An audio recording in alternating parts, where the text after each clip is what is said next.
Bem-vindos ao canal Evangelho na sua casa. Hoje vamos meditar, vamos ler o Evangelho de São Mateus, no capítulo 12, do versículo 38 ao 45. Vamos falar da casa vazia e é uma lição importantíssima que Jesus está nos dando, uma lição difícil de entender, mas que vai nos ajudar muito. Venham participar da nossa reunião. Quando você escuta o programa, você está participando da reunião. Faça oração, confie em Deus, que Deus há de abençoar a todos nós. Amém? Amém. Senhor, em nome de Jesus, agradecemos ao Senhor pela semana, por todas as bênçãos recebidas. Pedimos ao Pai que o Senhor abençoe cada pessoa que está ouvindo o vídeo, cada familiar dessa pessoa. E entregamos todos os nossos problemas nas suas mãos, confiando em Ti, Pai, porque nós sabemos que o Senhor é poderoso e pode reverter qualquer situação que aos nossos olhos parece impossível. Muito obrigada por tudo. Pedimos que possamos entender a sua palavra em nome de Jesus.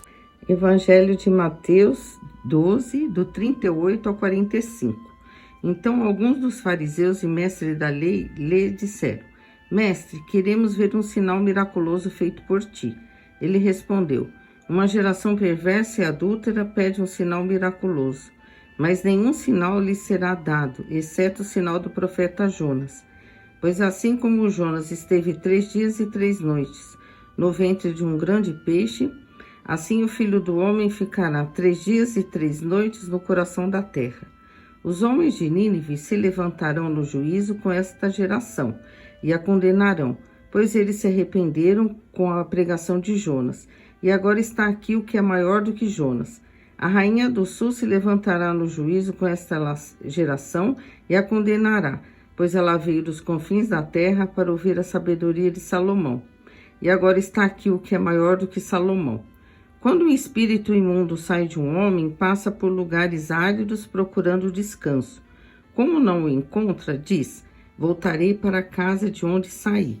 Chegando, encontra a casa desocupada, varrida e em ordem. Então vai e traz consigo outros 7 espíritos piores do que ele, e entrando passam a viver ali. E o estado final daquele homem torna-se pior do que o primeiro. Assim acontecerá a esta geração perversa. Pessoas pediram um sinal para Jesus. Mestre, mostra-nos um sinal. Aí Jesus fala assim: nenhum sinal será dado a essa geração má e perversa, senão o sinal do profeta Jonas. Observem bem, é uma lição importante, uma lição de difícil entendimento, porque nós mesmos, às vezes, queremos um sinal de Deus. Não.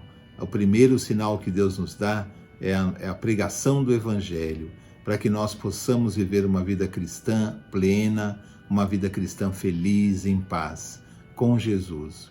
Mas Jesus diz àquelas pessoas: não, nenhum sinal será dado, senão o sinal do profeta Jonas. O profeta Jonas havia recebido uma ordem de Deus, uma determinação, que ele fosse pregar ao povo de Nínive, povo que ele não gostava. O profeta Jonas não gostava do povo de Nínive, mas mesmo assim Deus mandou que ele fosse lá em Nínive, e o povo de Nínive, ouvindo a pregação do profeta Jonas, se arrependeu do seu mau caminho. Jesus ainda cita a rainha do sul, que veio de longe, fez uma viagem difícil para ver Salomão. E vendo Salomão, a obra de Deus na vida de Salomão, se converteu dos seus maus caminhos também. Esses 2 exemplos Jesus usa para dizer: e aqui está quem é maior do que Salomão, e aqui está quem é maior que Jonas. E vocês não se arrependem dos seus maus caminhos. O que acontece? Jesus ensina que esse tipo de pessoa nos condena no dia do juízo. Haverá um dia que todos nós vamos ser julgados pelos nossos atos, pelo que cometemos, pelo que falamos, pelas coisas que defendemos. E algumas pessoas podem nos condenar. Esse exemplo que Jesus está dando é isso mesmo. O que acontece? Mesmo estando com Jesus, que é infinitamente maior do que Jonas e Salomão, o povo não se convertia dos seus maus caminhos. Como haverá salvação para esse povo que tendo Jesus não se converte, sendo que aquele povo se converteu com a pregação de Jonas, o povo de Nínive, e a rainha do sul também deixou seus maus caminhos pelo exemplo de Salomão. Então, o que acontece? Jesus diz que esses exemplos nos condenam. Eu vou dar um exemplo para vocês. Existe uma moça que nós sempre vemos a caminho do trabalho, é uma moça com grave defeito físico. Ela é pequena, ela tem que andar com 2 muletas, ela tem que subir uma rua para chegar até o ponto de ônibus, uma rua de difícil subida, e ela tem a coluna totalmente torta. Então ela é pequena porque o próprio defeito físico dela não permitiu que ela crescesse, e ela deve ter uma dor muito grande, ela tem uma espécie de uma corcunda, mas mesmo assim ela se veste, ela vai todo dia pegar o ônibus lá no ponto, provavelmente ela vai trabalhar. O que acontece? Esse exemplo dessa moça condena aquelas pessoas que, tendo saúde perfeita, arrumam uma desculpa para não fazer, não realizar. Vocês entendem? Um exemplo condena aquelas pessoas, não existe mais uma desculpa, porque uma pessoa com uma condição muito pior faz, e as pessoas que têm saúde, têm toda a condição, não conseguem fazer.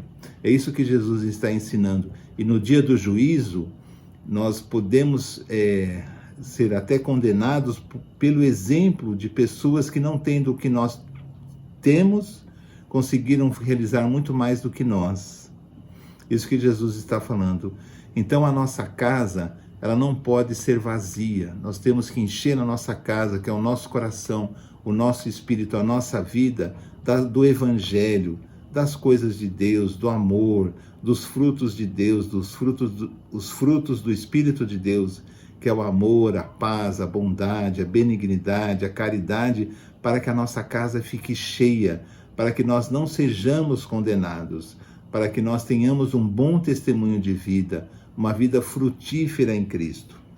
Jesus continua a sua parábola, dando exatamente essa figura. Ele diz assim, que um espírito sai de uma pessoa, sai de um corpo, e anda por lugares áridos, né? E diz assim, sinto saudade da minha casa. O espírito diz que o corpo daquela pessoa era a casa dele. E volta e encontra a casa varrida, limpa, em ordem, mas vazia. E o que ele faz? Ele volta aquele corpo, a casa está vazia, ele entra. É uma casa vazia. Só que ele não entra mais sozinho, ele leva 7 outros espíritos piores do que ele. E Jesus diz, o estado daquele homem é pior do que o primeiro, quando aquele espírito saiu. Porque agora tem ele mais 7. E Jesus diz assim acontecerá a essa geração perversa. O que acontece? Quando nós escutamos o Evangelho, quando nós aceitamos Jesus, nós nos libertamos de toda má influência. Nós não podemos ter só uma religião, nós temos que viver o amor de Deus. O amor de Deus deve ser constante em nós. Para quê? Para que a nossa casa, o nosso espírito seja repleto das coisas de Deus. Porque nós não podemos ter só uma religião vazia, uma religião de tradição, uma religião de frases de efeito. Porque o que acontece? A nossa casa está vazia das coisas de Deus, não é? O que acontece? Quando a nossa casa está vazia, vem o que não presta, aí vem o ódio, as brigas, as contendas, a miséria, vem as traições, vem as guerras, vem as doenças, e o nosso estado fica pior. Por quê? Porque nós não podemos permitir que o nosso coração seja vazio. Nosso coração tem que ser repleto de amor, de bondade, de caridade, de fé. Mesmo que a minha vida esteja muito difícil, a vida de todos nós, eu garanto que tem muitos problemas e nós nem sabemos às vezes como resolver. Mas nós temos que confiar que existe um Deus que cuida de nós. Existe um Deus que está do nosso lado, que nos ama. E Deus nos ama de verdade. Ele não permite que nós venhamos a passar situações que nós não podemos aguentar. A vida é difícil, mas nós temos que ter aquela fé em Deus. Eu não vejo Deus, parece que Deus não está comigo, mas Ele está.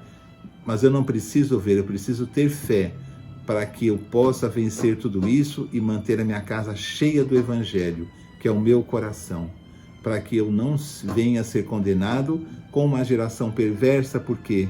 Porque é uma geração que, mesmo tendo o Evangelho, mesmo tendo o amor de Deus, o sacrifício de Jesus na cruz, o seu nascimento, a sua vinda e a sua palavra, é uma geração que prefere o ódio, a guerra, o roubo, prefere tanta coisa, o preconceito, toda essa loucura. É uma geração que prefere isso e, infelizmente, é uma casa vazia. Mas nós não, nós temos que encher o nosso espírito, a nossa casa, das coisas de Deus, para não sermos condenados, não termos também uma vida miserável, porque nós cheio de coisas ruins. Não, nós vamos ter uma vida repleta do amor de Deus. Amém? Amém. Esse foi mais um vídeo do canal Evangelho na Sua Casa. Eu creio que você foi abençoado, como nós também fomos, e pedimos que você compartilhe, você medite nessas palavras e se inscreva no nosso canal.